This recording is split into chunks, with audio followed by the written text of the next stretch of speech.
تیری عظمتوں سے ہوں بے خبر، یہ میری نظر کا قصور ہے۔ اعوذ باللہ من الشیطان الرجیم، بسم اللہ الرحمن الرحیم۔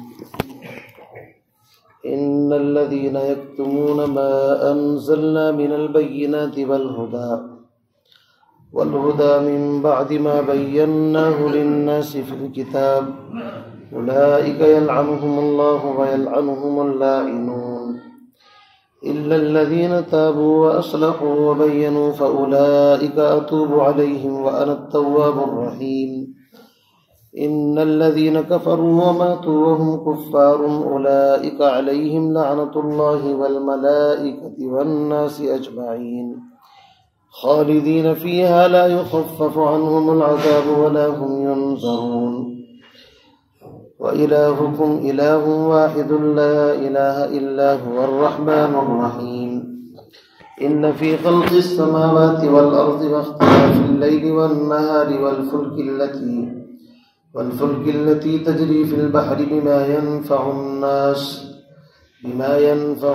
وما أنزل الله من السماء من ماء فأحيا به الأرض بعد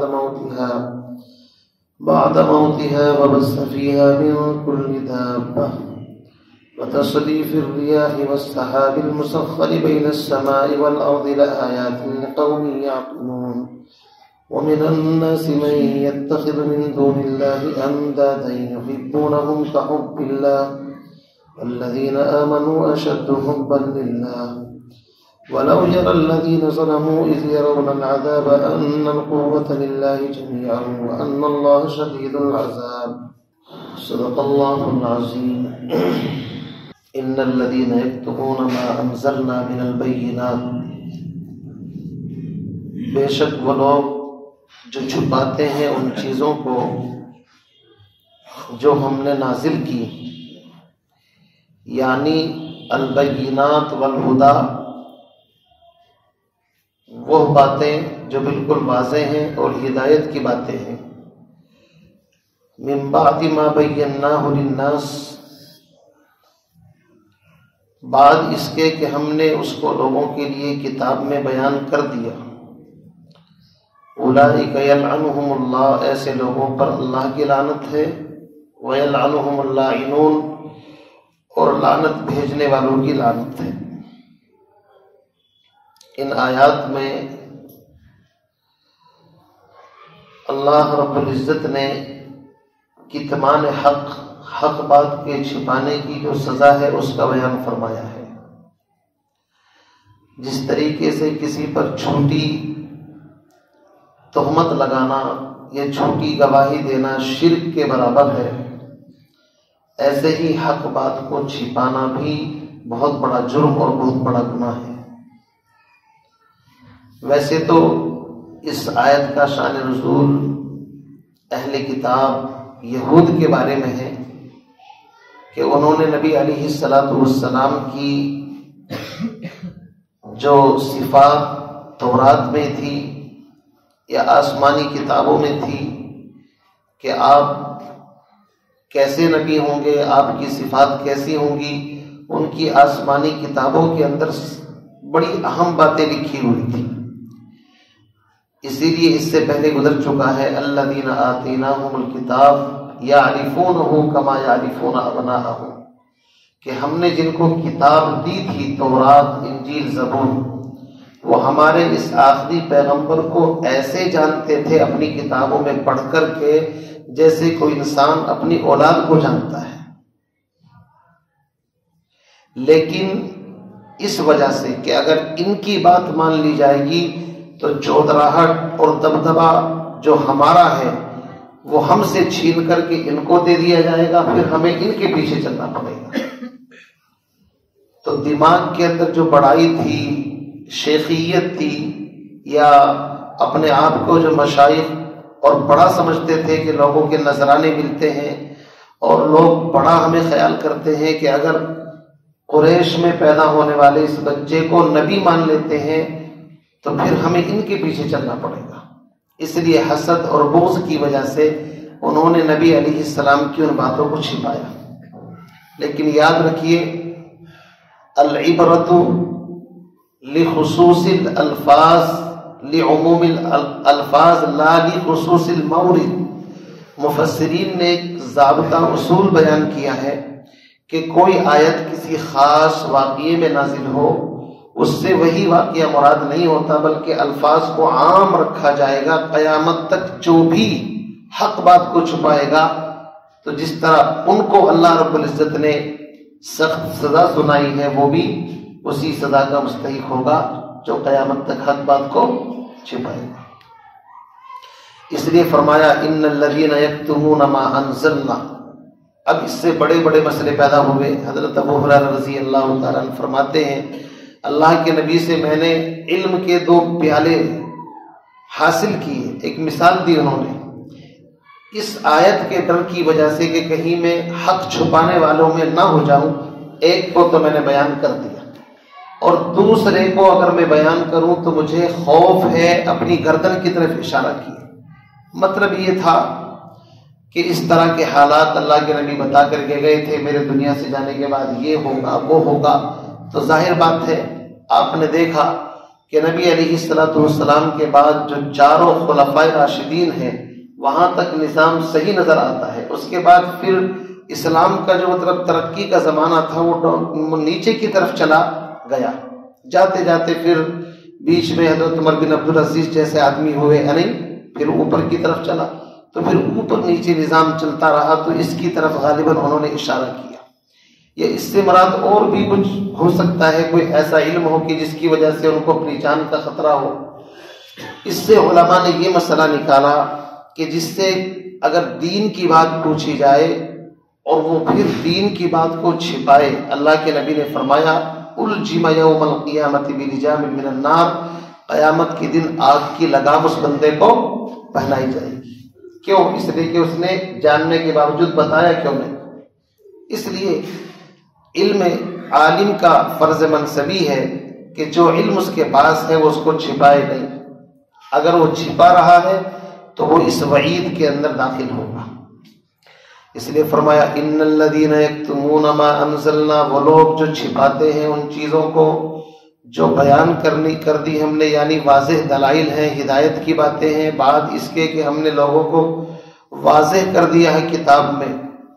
فرمایا ایسے لوگوں پر اللہ کی لعنت اور لعنت کرنے والوں کی لعنت۔ لعنت کے معنی آتے ہیں اللہ کی رحمت سے دور کرنا۔ اسی لیے علماء نے لکھا ہے کہ کسی خاص آدمی کو متعین کر کے لعنت کرنا جائز نہیں ہے۔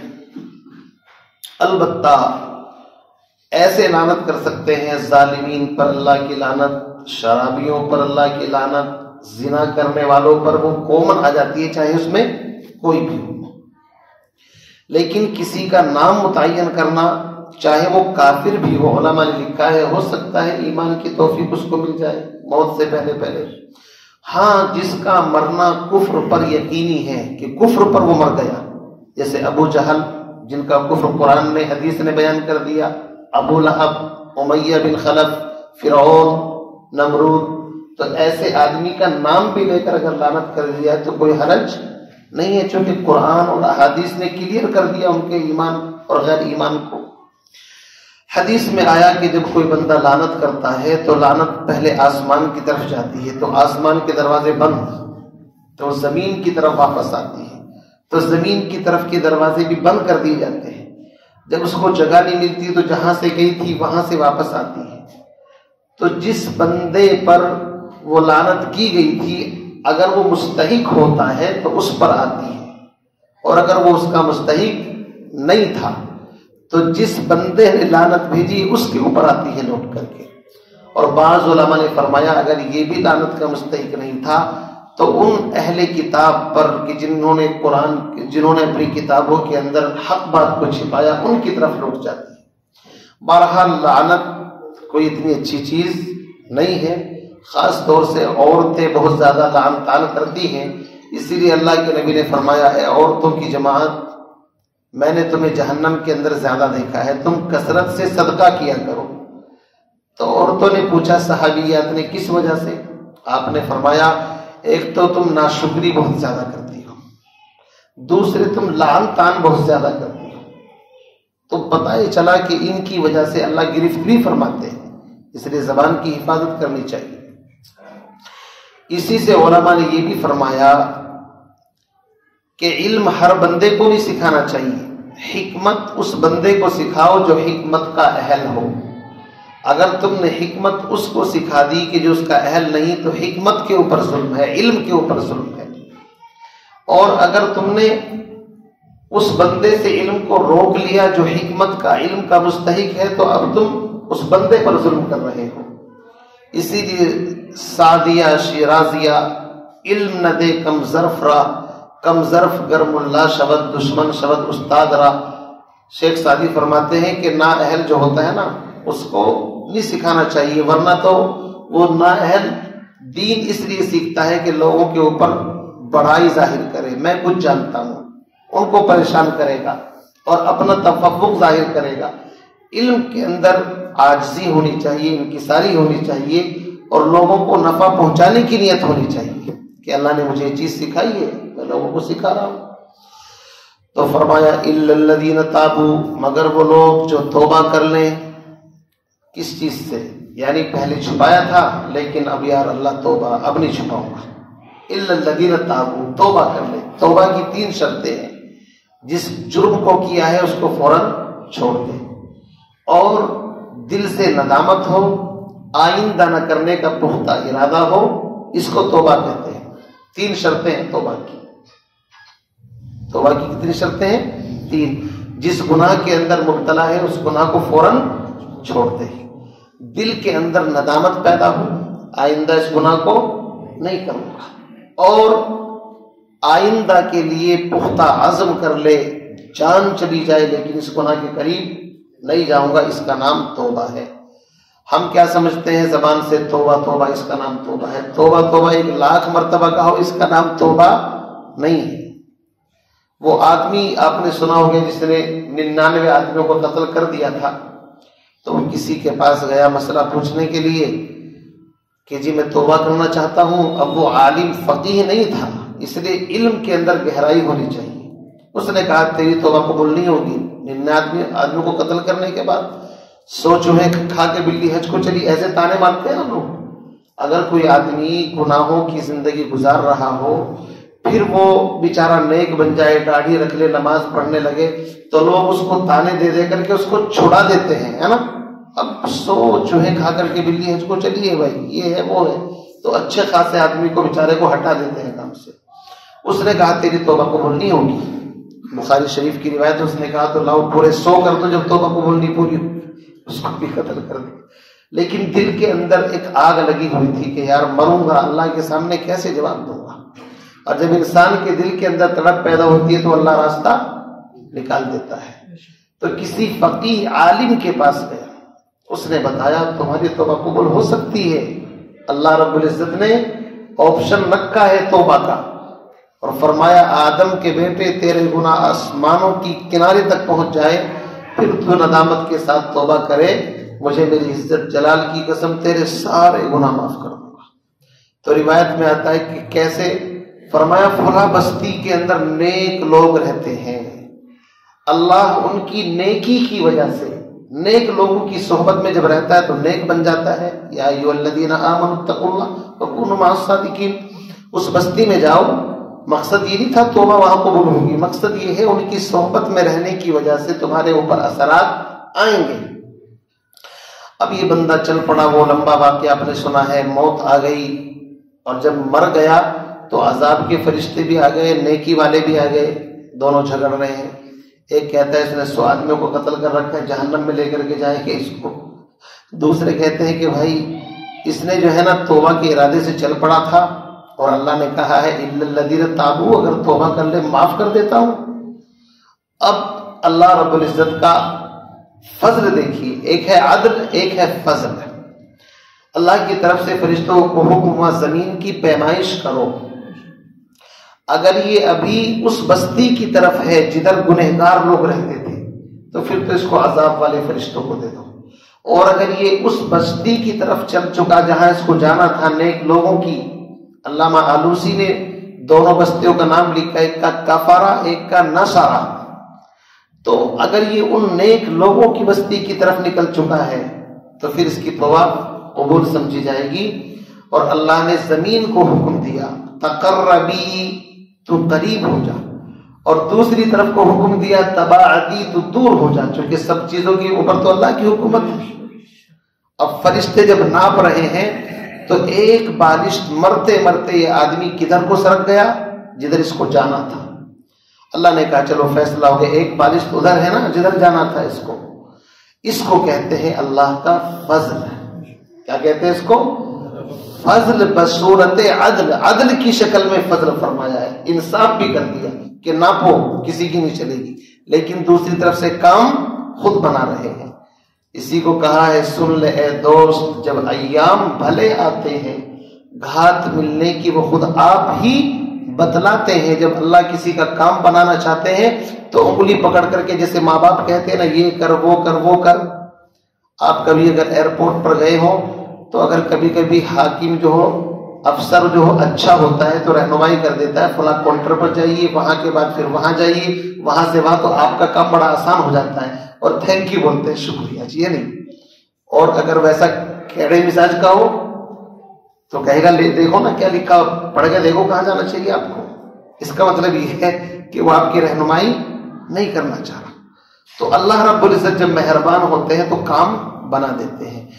تو توبہ کو یاد رکھیے، توبہ ایک ایسا کیمیکل ہے جو بڑے سے بڑے گناہ کے وائرس کو ختم کر دیتا ہے، لیکن توبہ ہونی چاہیے۔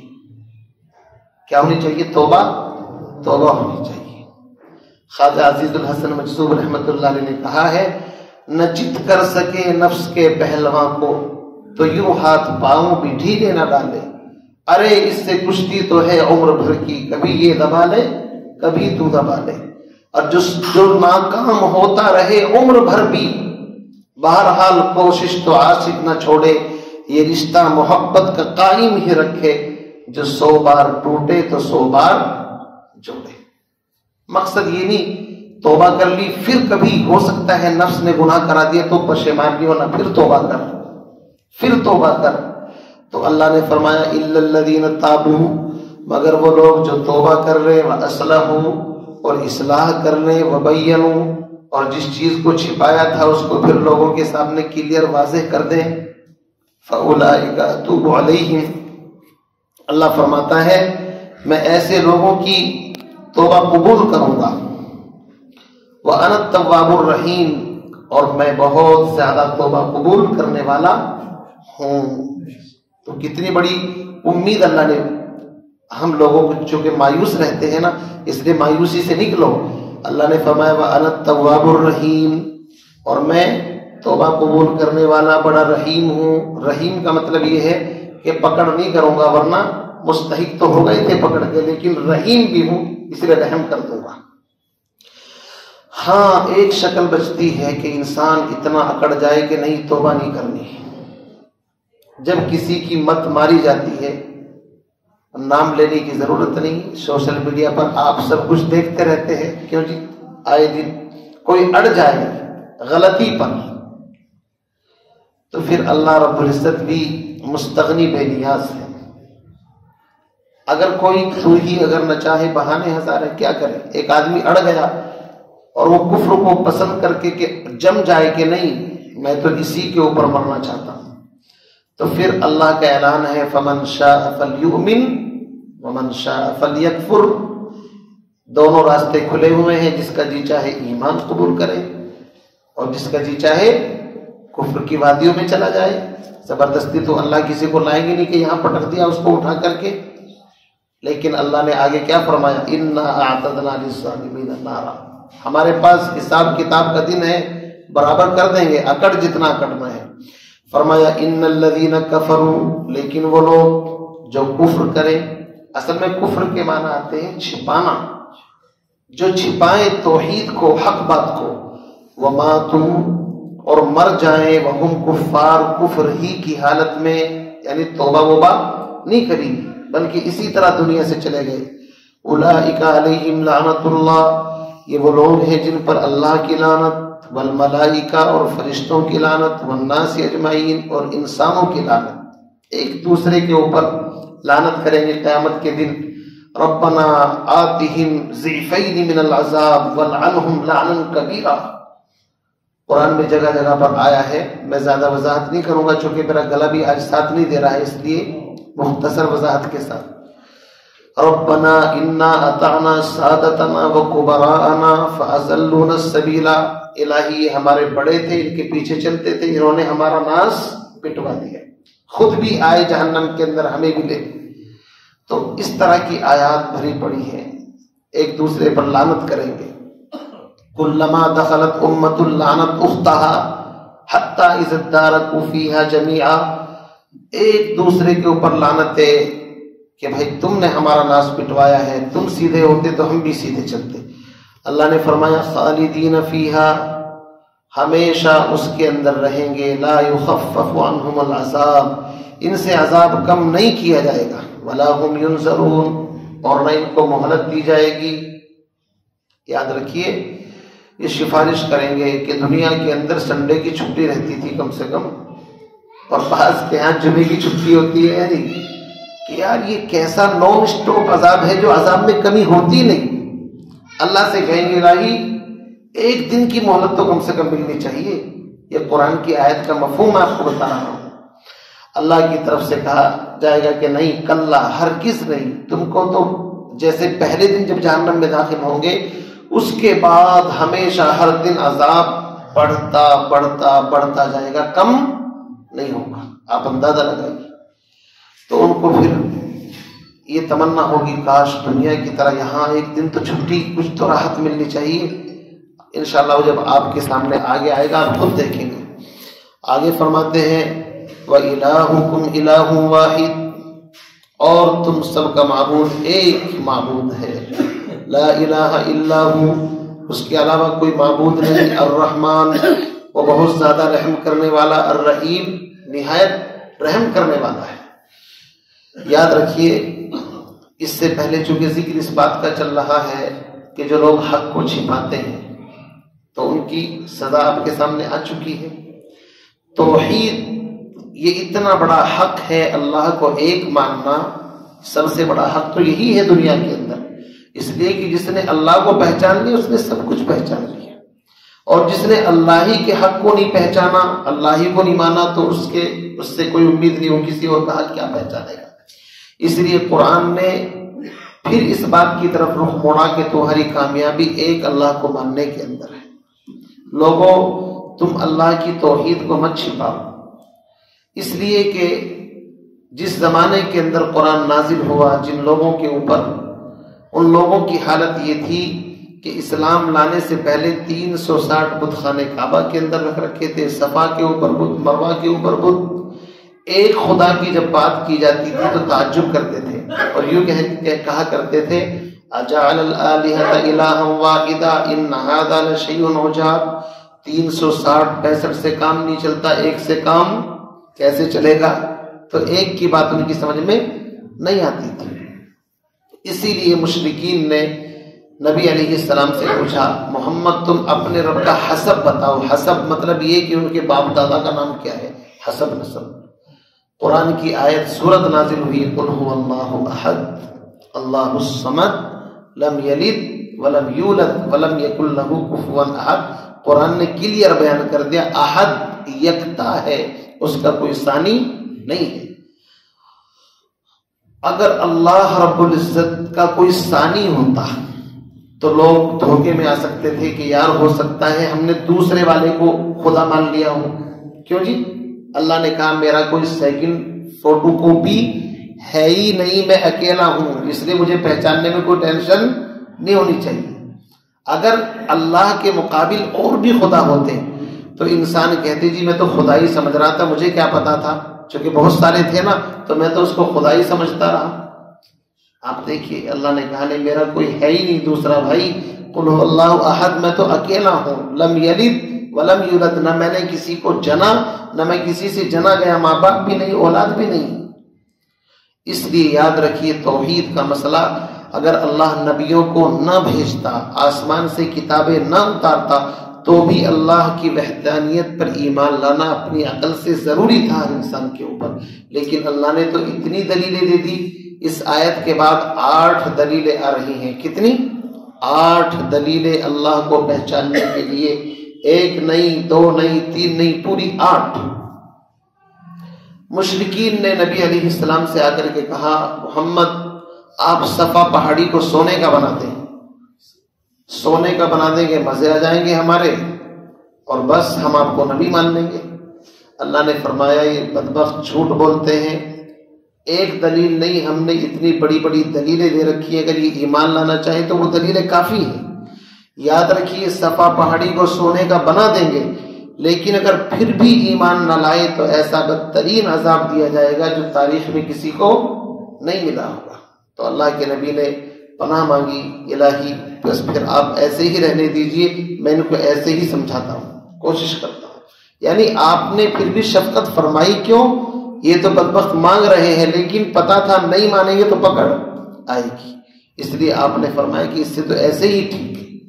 اب دیکھیے فرمایا وَإِلَٰهُكُمْ إِلَٰهٌ وَاحِدٌ، تم سب کا معبود ایک ہی معبود ہے، لا الہ الا ہو، اس کے علاوہ کوئی اور معبود نہیں ہے۔ اس میں نفی اور اس بات ہے، لا الہ الا ہو۔ علامہ شبلی رحمۃ اللہ علیہ ایک بہت بڑے بزرگ گزرے ہیں، شبلی، ان کے بارے میں آتا ہے کہ ہر وقت اللہ اللہ کرتے تھے، لا نفی کا کلمہ نہیں کہتے تھے۔ کسی نے پوچھا کیوں؟ کہ مجھے پتہ نہیں، کہیں میں ایسا کہوں لا اور میری روح پرواز کر جائے، یعنی نفی کی حالت میں۔ حالانکہ ایسا مسئلہ نہیں ہے، لیکن بعض کا تفرد ہوتا ہے، تفرد سمجھتے ہیں نا، الگ اپنی کوئی رائے قائم کر لیتے ہیں۔ بہرحال ورنہ تو کلمے کے اندر بھی لا الہ الا اللہ ہے، پہلے انکار ہے پھر اس بات ہے۔ پہلے اپنے دل سے اللہ کے غیر کو نکالو، لا الہ کا مطلب ہے کوئی الہ نہیں، پہلے دل کو خالی کرو، اور جب خالی ہوگا تبھی تو اللہ آئیں گے، اور پہلے سے بھر رکھا ہے اس کے اندر بہت کچھ شرک ہے۔ دل کے اندر شرک کئی طرح کا ہوتا ہے، یاد رکھیے۔ عوام کی توحید تو یہ ہے کہ اللہ کے ساتھ کسی غیر کو شریک نہ کرے، کسی کی پوجا نہ کرے، یہ عوام کی توحید ہے۔ لیکن خواص کی توحید یہ ہے کہ وہ ہر وقت اللہ رب العزت پر نظر رکھیں، اور ان کے ذہن کے اندر یہ بات رہے جو خواص ہیں کہ رضا بالقضاء، جو کچھ میرا رب کر رہا ہے وہ بالکل صحیح اور برحق ہے، یہ اس سے بھی اعلیٰ درجہ ہے۔ اور تیسرا درجہ توحید کا یہ ہے کہ انسان اپنی بھی نفی کر دے اور کائنات کی ہر چیز کی نفی کر کے یوں کہے کہ صرف اور صرف اللہ ہی ہے، اللہ کے علاوہ کوئی کچھ نہیں ہے۔ ابھی تو ہمارا ایمان بڑا کمزور ہے، ابھی تو ہم پتہ نہیں کن کن کے اوپر بھروسے کرتے ہیں کہ جی میرا کام تو فلاں صاحب بنا دیں گے، اور کسی کا کسی پر یقین ہے، کسی کا کسی پر اعتماد ہے۔ یہ شرک ہی کی قسمیں ہیں، جڑیں ہیں بھائی صاحب۔ توحید کا مسئلہ بڑا اہم ہے، یاد رکھیے۔ توحید خالص ایک اللہ کو ماننا بڑی اونچی چیز ہے۔ حاجی امداد اللہ مہاجر مکی رحمۃ اللہ علیہ، جو بڑے تصوف کے امام گزرے ہیں، اور حاجی امداد اللہ صاحب وہ شخصیت ہیں، بریلوی ہو دیوبندی ہو سب ان کو اپنا بڑا مانتے ہیں۔ حاجی امداد اللہ مہاجر مکی رحمۃ اللہ علیہ ہجرت کر کے جب مکہ مکرمہ گئے تو خانہ کعبہ کے سامنے کھڑے ہو کر کے ایک شعر کہا انہوں نے کہ الہی کوئی تجھ سے کوئی کچھ مانگتا ہے۔ جب لوگ حج عمرہ کرنے جاتے ہیں تو کیا کرتے ہیں؟ کوئی کہتا ہے الہی میرا کاروبار بڑا دقت میں چل رہا ہے، کاروبار کی دعا مانگتا ہے، کوئی اولاد کی دعا مانگتا ہے، کوئی کچھ نہ کچھ مانگتا ہے، نہیں جا کر کے۔ کیوں بھائی؟ اللہ کے گھر میں آئے ہیں، کچھ مانگ لیں اللہ سے، نہیں۔ ان کا ایمان دیکھیے، وہ کیا کہہ رہے ہیں؟ الہی یہاں بھی لوگ تجھ سے کچھ نہ کچھ مانگنے کے لیے آتے ہیں، کوئی تجھ سے کوئی کچھ مانگتا ہے، الہی میں تجھ سے طلبگار تیرا، الہی میں یہاں آ کر کے تیرے علاوہ اور کسی کو نہیں مانگتا، بلکہ میں یہاں تجھ سے تجھے مانگنے کے لیے آیا ہوں، تو مل جا مجھ کو۔ یہ ہے توحید۔ توحید تو یہ ہے کہ خدا حشر میں کہہ دے یہ بندہ دو عالم سے خفا میرے لیے ہے، تم یوں ہی سمجھنا کہ فنا میرے لیے ہے، پر غیب میں سامان بقا میرے لیے ہے۔ وہ لمبے اشعار آپ نے سنا ہوگا کہ مولانا محمد علی جوہر انہوں نے اپنی بیٹی کے بارے میں کچھ اشعار لکھ کر کے بھیجے تھے لندن سے۔ ان کی بیٹی کی طبیعت ناساز تھی، انگریزی دور تھا تو وہ وہاں تھے، یہاں آتے نہیں تھے، کہ بیٹی کی طبیعت بڑی ناساز ہے، ابو جانا آپ آ جائیے دیکھنے کے لیے۔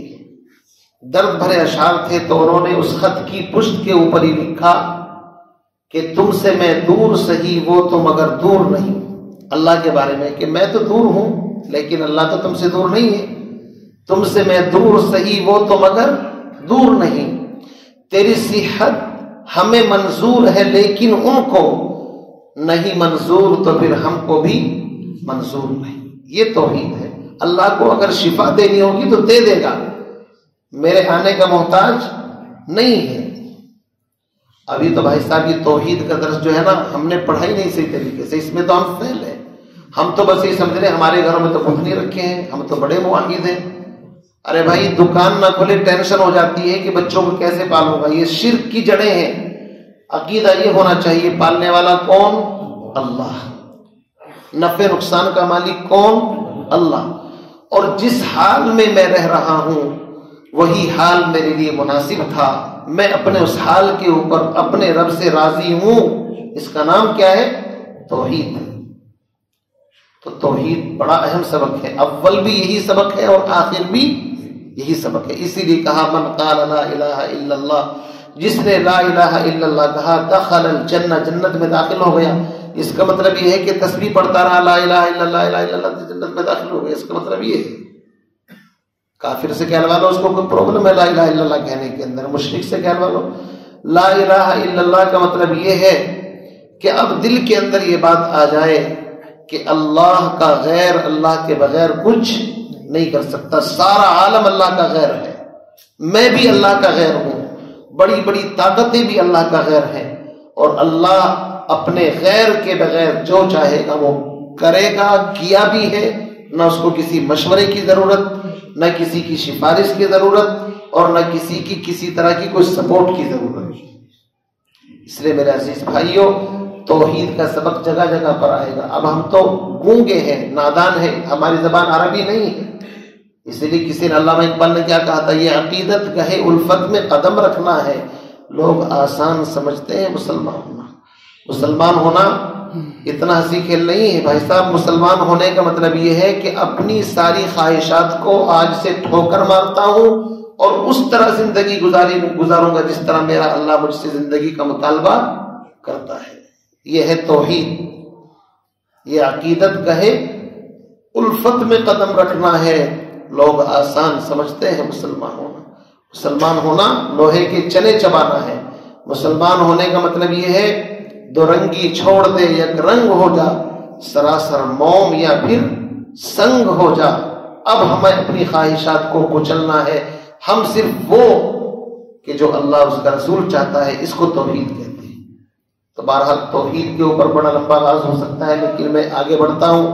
فرماتے ہیں وَإِلَٰهُكُمْ إِلَٰهٌ وَاحِدٌ، لوگوں شرک کی وادیوں کے اندر مت بھٹک جانا، بہت طرح کا شرک ہے۔ اللہ کے نبی نے فرمایا میری امت کے اندر شرک اس طرح داخل ہوگا جیسے چیونٹی انسان کے جسم کے اوپر چلتی ہے، پتہ بھی نہیں چلتا اس کو، کہ جو پتہ چلتا ہے چیونٹی کی حرکت سے بھی آہستہ آہستہ شرک اس کے اندر داخل ہوگا اور اسے پتہ بھی نہیں چلے گا۔ اس لیے ہمارے اکابر کہتے ہیں کہ صبح شام اپنے ایمان کی تجدید کرتے رہا کرو۔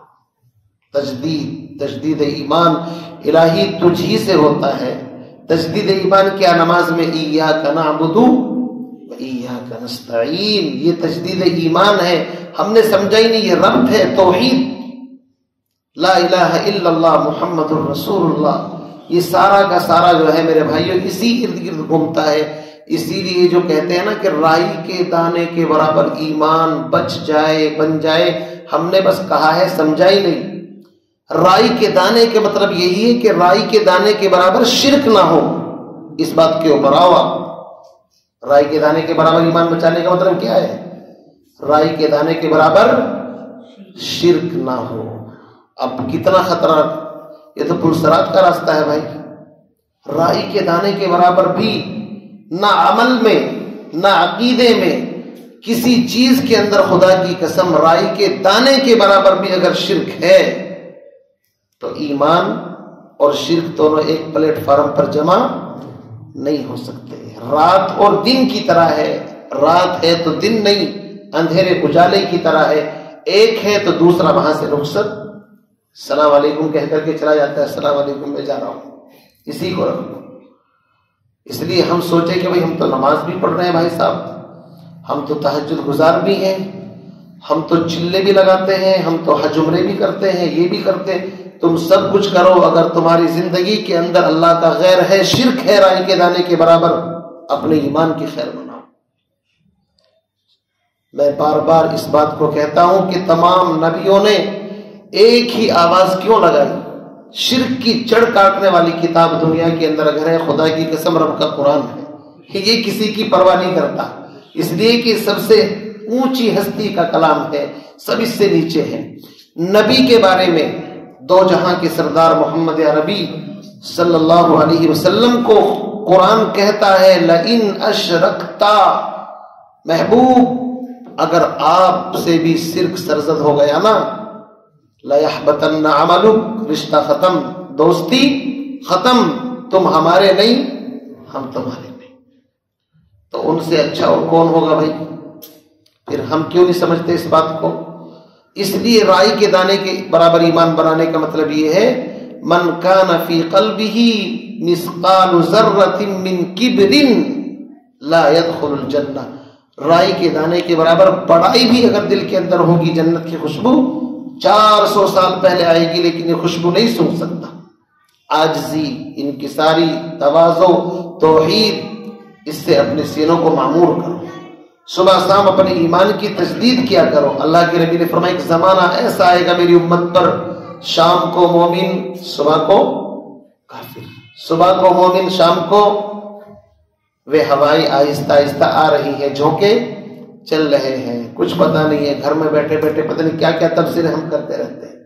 اس لیے میرے بھائیوں، ایمان کو سمجھو، خدا کی قسم ایمان کی پاور وہ پاور ہے کہ دشت تو دشت ہے، دریا بھی نہ چھوڑے ہم نے، بحر ظلمات میں دوڑا دیے گھوڑے ہم نے۔ اور تمہارے اکابر اسلاف وہ تھے کہ مغرب کی وادیوں میں گونجی اذاں ہماری، تھمتا نہ تھا کسی سے سیل رواں ہمارا۔ لیکن بس اب تو کس سے کہانی رہ گئی، ان کے نام سن کر کے ہم جیسے خار ذلیل لوگ ان کے نام لیوا، کہاں وہ اور کہاں ہم تو بالکل حریص لالچی دنیا کے کتے نمبر 1 بنے ہوئے ہیں، صبح سے شام تک دنیا کی فکروں نے مار رکھا ہے، فکر معاش، فکر اولاد، فکر کاروبار، بس اسی دھن کے اندر زندگی گزر رہی ہے۔ کبھی سوچا بھی ہے اے نادان مسلمان تو نے کہ جس توحید کا جام تم کو جناب محمد رسول اللہ صلی اللہ علیہ وسلم کے ذریعے سے عطا کیا گیا تھا، اس توحید کے اوپر ہم قائم بھی ہیں یا نہیں؟ تو میں نے بتایا عوام کا ایمان تو یہ ہے کہ بھائی ہمارے گھر میں کوئی مورتی نہیں ہے، اللہ کا شکر ہے ہم تو مسلمان ہیں، لیکن اعلیٰ درجے کا ایمان یہ ہے کہ ہماری ذات کے اندر، ہمارے گھر کے اندر، ہماری اولاد کے اندر، ہمارے عمل کے اندر شرک نہ ہو۔ حدیث کے اندر جو مثال آئی حیرت ہوتی ہے، ایک آدمی نماز پڑھ رہا ہے، نماز تو اللہ کی عبادت ہے، نماز لمبی اس لیے کر رہا ہے کہ لوگ دیکھ کر کے کہیں بڑا لمبا نمازی ہے، بڑے خشوع کے ساتھ نماز پڑھتا ہے۔ کیا مقصد ہے اس کا؟ مقصد یہ ہے کہ دوسرا کو امپریس کرنا چاہتا ہے اپنی نماز کے ذریعے سے۔ اللہ کی قسم شرک لکھا گیا ہے، نماز نہیں لکھی گئی۔ کیا لکھا گیا ہے؟ شرک لکھا گیا ہے۔ مجاہد، اللہ کے راستے میں جان دینے والا، نیت یہ تھی کہ لوگ بہادر کہیں کہ بھائی بڑا بہادر تھا، اللہ نے کہا چل ختم تیری کہانی، کچھ نہیں ملے گا تجھے۔ علم اس لیے سیکھا کہ لوگ عالم کہیں ارے بڑی پہنچی ہوئی شخصیت تھی اور بڑا علم اس کے پاس تھا اور بس یہ وہ۔ اللہ نے فرمایا تجھے ظالم کچھ ملنے والا نہیں ہے، تیری نیت ہی صحیح نہیں تھی۔ اس لیے تصحیح نیت کرو، اپنی ارادے کرو کہ ہم جو بھی کام کریں گے کس کے لیے کریں گے؟ اللہ کے لیے نہیں، اللہ ہی لگاؤ یہاں پر، کس کے لیے کریں گے؟ اللہ ہی کے لیے کریں، یعنی کسی اور کی اس میں گنجائش ہے ہی نہیں، بات ختم۔ جب اپنے عمل سے لگے کہ اس عمل سے میں لوگوں کو کچھ دکھانا چاہتا ہوں، اس عمل کو بند کر دو، بس کہانی ختم ہو گئی۔ آپ اندازہ لگائیے، ہمارے اکابر اسلاف واقعات سنانے کا وقت نہیں ہے، جب میں اللہ کی طرف سے آپ لوگوں کی توجہ پر باتیں ذہن میں پھر آنی شروع ہوتی ہے تو مجھے مضمون کو سمیٹنا پڑتا ہے، سمجھے نہیں؟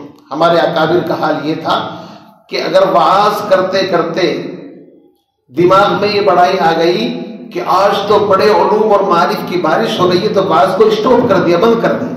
کیوں؟ اس لیے کہ اب لوگوں کی تعریف مقصود ہے، اللہ کی رضا ہے ہی نہیں، تو اس بات سے کوئی فائدہ نہیں ہوگا۔ کہاں ہے ابھی تو ہمیں کو پتہ ہی نہیں۔ اسی لیے حضرت انس رضی اللہ تعالیٰ عنہ، وہ مشہور حدیث ابو ہریرہ کی حضرت انس کی ہے کہ جب وہ کھڑے ہوتے تھے گوشت کھا کر کے گر جاتے تھے۔ کیوں؟ کہ قیامت کے دن اللہ کے نبی سے سنا ہے، واعظ پہ عمل، جس کی زندگی میں عمل نہیں ہوگا وہ اپنی انتڑیوں کے گرد اس طرح گھومے گا جیسے خچر اور گدھا اور بیل کولوں کے گرد گھومتا ہے۔ اس لیے میرے بھائیوں، واعظ بڑے خطرے کے اندر ہے، اس کو سوچنا چاہیے یہ تیری زبان کے اوپر ہے یا ایک بارش نیچے دل کے اندر کچھ ہے بھی یا نہیں ہے۔ اللہ حفاظت فرمائے۔ اس نے فرمایا تم سب کا معبود ایک معبود ہے، اس کے علاوہ کوئی نہیں۔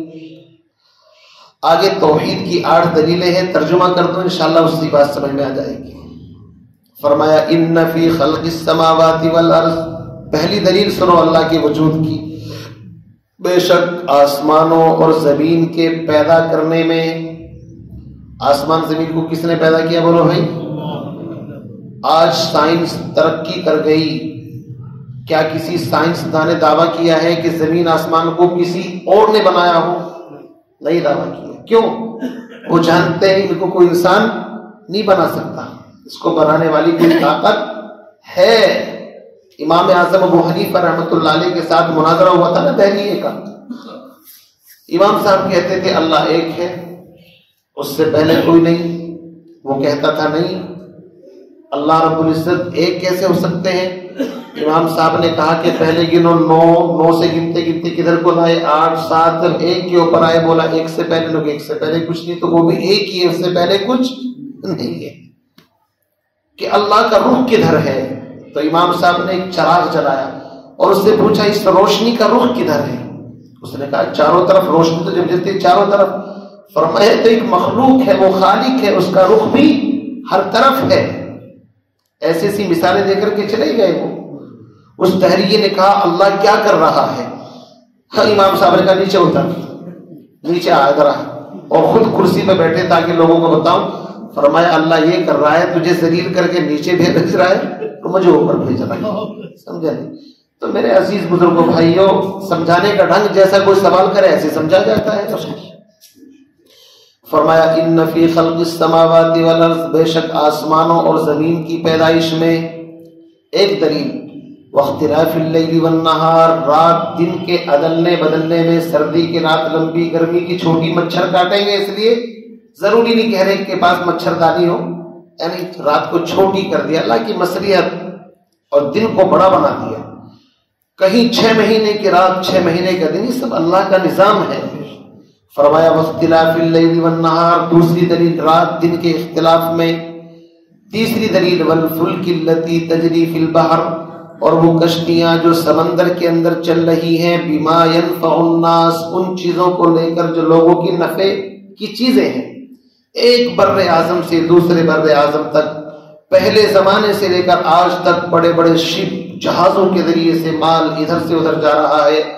ایک کیل اگر لوہے پانی کے اوپر ڈالو ڈوب جاتی ہے، لیکن یہ ٹنوں من لوہا، لکڑی اور سامان، کہاں انسان بڑے بڑے اس کے اندر سسٹم ہوتے ہیں۔ اگر آپ کبھی بیٹھے ہوں، اور پہلے زمانے میں حج کو لیے اسی سے جاتے تھے، اللہ فرمانے کی کشتیاں جو کون چلا رہا ہے بھائی، یہ غور کرو۔ فرمایا نفع کی چیزیں لے کر کے، یعنی انسان کی کرامت تیل ہے، سبزیاں ہیں، غلے ہیں، اناج ہے، ایک ملک میں پیدا ہوتی ہے دوسرے ملک میں جاتی ہے، امپورٹ ایکسپورٹ کا سارا دھندا ہی کلکتہ اترتا ہے، بمبئی کیوں نہیں، ساحل کے ذریعے سے، یا گجرات تو اس طریقے سے اللہ نے ایک بر اعظم کو دوسرے بر اعظم سے جوڑ رکھا ہے. اور فرمایا وما انزل اللہ من السماء من ماء، اور سوچو وہ جو اللہ نے نازل کیا آسمان سے، یعنی پانی، بادل آپ کے سر کے اوپر سے گزرے.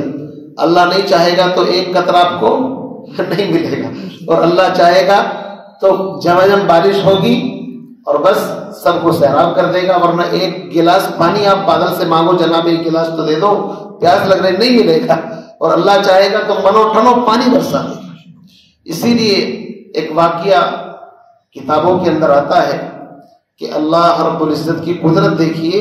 ایک آدمی پہاڑی علاقے سے سفر کر رہا ہے، بادل سے آواز سنی، فلاں آدمی کے باغ کے اوپر جا کر کے برس. اس کو تعجب ہوا کہ نام لیا جا رہا ہے بادل کو، تو یہ تلاش کرتا کرتا اس بادل کے ٹکڑے کے پیچھے ہو لیا. یہ ایک سنگلاخ زمین کے اوپر برسا اور پانی نالے کے اندر اکٹھے ہو کر کے ایک آدمی کے باغ کی طرف گیا. وہ اپنے باغ کو پانی لگا رہا تھا. اس نے پوچھا اللہ کے بندے تیرا نام کیا ہے؟ اس نے کہا میرا نام تو یہ ہے. اس نے کہا وجہ کیا ہے، نام کیوں پوچھتے ہو؟ کہ نام اس لیے پوچھتا ہوں میں نے بادل سے آواز سنی ہے کہ فلاں آدمی کے باغ پر جا کر کے برس. تیرا ایسا کون سا عمل ہے جس کی وجہ سے اللہ کے یہاں سے فیصلے ہو رہے ہیں کہ تیرے لیے پانی کا انتظام ہو رہا ہے؟ اس نے کہا یہ میرے اور اللہ کے درمیان ایک راز تھا، لیکن جب تمہیں پتہ چل ہی گیا ہے. دیکھو یہ ہوتی چھپانے کی بات. نیکی چھپانے کی چیز ہے، دکھانے کی چیز. آپ یہ بتاؤ کیوں جی؟ بھائی خزانہ جو ہوتا ہے، خزانہ چھپایا جاتا ہے، دکھایا جاتا ہے. جو دکھاتا ہے بے وقوف ہے وہ. ایسے ہی نیکی چھپانے کی چیز ہے، لیکن ہمیں پتہ نہیں کیا ہو گیا. 2 رکعت نماز پڑھیں گے، لوگوں کو پتہ چلنا چاہیے. اشراق بھی پڑھتے ہیں، اوابین بھی پڑھتے ہیں. تو بدبخت تیرا دماغ خراب ہے، نیکی کر دریا میں ڈال. اس نے کہا بھائی یہ ایک راز تھا، میں بتانا نہیں چاہتا تھا، لیکن جب آپ کو پتہ چل گیا تو معاملہ یہ ہے میں اس باغ کی پیداوار کو 3 جگہ تقسیم کرتا ہوں. ایک حصہ اپنے بچوں کے لیے، ایک اسی باغ کے اوپر خرچ کر دیتا ہوں، اور ایک یتیم غریب مسکین جو بھی ہیں ان کے اوپر. جب انسان اپنی آمدنی کو اس طرح تقسیم کرتا ہے تو پھر غیبی نظام اللہ کا حرکت کے اندر آتا ہے. تو یہ وعدے تب پورے ہوتے ہیں بھائی صاحب کب؟ جب نیتیں صحیح ہوتی ہیں. تو اس لیے اپنے کاروبار میں پارٹنرشپ کر لو کس کو؟ اللہ کو. اللہ کا مطلب یہ ہے اللہ کی جو مخلوق ہے اس پر خرچ کرنا ہے. اللہ کو تمہارے پیسے کی ضرورت نہیں ہے. ہم سب غریب ہیں، اللہ تو مالدار ہے. ان اللہ غنی وانتم الفقراء، فقیر تو ہم ہیں، اللہ تو غنی ہے. لیکن اللہ کہتا ہے تو میرے فلاں غریب بندے کو دے دے، بس سمجھ مجھے ہی دے دیا. چل کیا سمجھ مجھے ہی دے دیا. نہیں، کتنا بڑا احسان ہے اس کا. تو فرمایا وما انزل اللہ من السماء من ماء، اور وہ پانی جو اللہ آسمان سے نازل کرتا ہے، فاحیا به الارض، پھر اس پانی کے ذریعے سے زندہ کرتا ہے زمین کو، بعد موتها، بنجر ہو جانے کے بعد، وبث فیہا من کل دابہ، اور اس زمین میں طرح طرح کے چرند پرند چوپائے جانور پھیلا دیے. کوئی 2 پیر والا، کوئی 4 والا، کوئی کاٹتا ہے، کوئی دوڑتا ہے، کوئی سوراخ کے اندر گھستا ہے، کوئی باہر رہتا ہے. کتنی طرح کی مخلوق ہے. فرمایا والسحاب المسخر بین السماء والارض، اور وہ بادل جو آسمان اور زمین کے درمیان مسخر ہیں. ہاں وتصریف الریاح، اور ہواؤں کے الٹ پھیر کے اندر. ہوا کبھی پچھم سے چلتی ہے، کبھی پروا، کبھی پچھوا، کبھی شمال، کبھی جنوب. روایت میں آتا ہے کہ 8 طرح کی ہوائیں ہیں. کتنی طرح کی ہیں؟ 4 ہوائیں وہ ہیں جو اچھی بشارت دینے والی ہیں، ناشرات، زاریات، اور اسی طریقے سے مبشرات اور عادیات. قرآن کے اندر ان کا باقاعدہ نام آیا ہے. یہ 4 ہوائیں وہ ہیں جو انسانوں کے نفع کے لیے ہیں. 4 ہوائیں وہ ہیں جو انسانوں کی بربادی کے لیے ہیں. ان میں سے ایک عقیم اور ایک سرسر، یہ خشکی کے اوپر چلنے والی ہے. وَأَمَّا عَادٌ فَأُهْلِكُوا بِرِيحٍ صَرْصَرٍ عَاتِيَةٍ، ایک قوم تھی جس کو اللہ نے ہلاک ہی کیا ہے عذاب، مطلب ہوا کے ذریعے سے. سرسر یہ خشکی کے اندر چلنے والی 2 ہوائیں. ایک کا نام کیا ہے؟ عقیم، عین قاف یا میم، اور دوسری سرسر. اور دوسری 2 ہوائیں سمندروں کے اندر چلتی ہے جو شپوں کو اٹھا کر کے ادھر سے ادھر پلٹ دیتی ہیں. ایک کا نام عاصف اور ایک کا نام قاصف، قاف سے. اس لیے کسی کا نام عاصف نہیں رکھنا چاہیے، عین کے ساتھ. آصف حمزہ کے ساتھ رکھا جائے گا، اب معنی کچھ اور ہوں گے. اور اگر عین سے عاصف نام رکھ دے اس کا مطلب تباہ، خطرناک ہوا. اگر کسی بچے کا نام عاصف رکھ دے تو ہوا کی طرح وہ بھی ماں باپ کو پلٹ کر کے کیا کر دے گا بھائی. جب نام کے تو اثرات آتے ہیں نا، نام رکھو گی جب تم عاصف تو وہ کہے گا ٹھیک ہے ابھی کرتا ہوں، ذرا اپنا کرشمہ دکھاتا ہوں. اس لیے نام بھی اچھا رکھنا چاہیے. عبداللہ، عبد الرحمن، اچھے نام رکھنے چاہیے. تو دو ہوائیں سمندر کی ہیں، عاصف اور قاصف. اس لیے آج کل اچھے اچھے ناموں کے چکر میں لوگ غلط غلط نام رکھ رہے ہیں، انٹرنیٹ سے نکالنے ہیں اور پتہ نہیں کہاں کہاں سے، اور معنی ان کے عجیب و غریب ہوتے ہیں. اس لیے نام اچھے سلیکٹ کرنے چاہیے. فرمایا وتصریف الریاح والسحاب المسخر بین السماء والارض، فرماتے ہیں لآیات، نشانیاں ہیں لقوم یعقلون، عقل والوں کے لیے. بس یہیں تک رہنے دیتا ہوں ورنہ تو پھر اور مضمون لمبا ہو جائے گا. یہاں تک اللہ نے توحید کے 8 دلائل بیان کیے. اس کے فوراً بعد شرک کی مذمت، کہ اگر پھر بھی کوئی اللہ کا کسی کو پارٹنر اور شریک قرار دے تو پھر اس کا انجام کیا ہے. ظاہر بات ہے آپ خود سوچ سکتے ہیں. وَمِنَ النَّاسِ مَن يَتَّخِذُ، اسی کا ذکر ہے. انشاءاللہ دعا کرو آئندہ ہفتے تک گلا بھی ٹھیک ہو جائے گا تو بات انشاءاللہ اور صحیح طریقے سے ہوگی. آج تو انشاءاللہ پور گھنٹے میں کام انشاءاللہ ہم نے ختم کر لیا. اللہ تعالیٰ مجھے آپ کو ان باتوں پر عمل کی توفیق نصیب فرمائے. سبحان اللہ وبحمدہ، سبحانک اللہم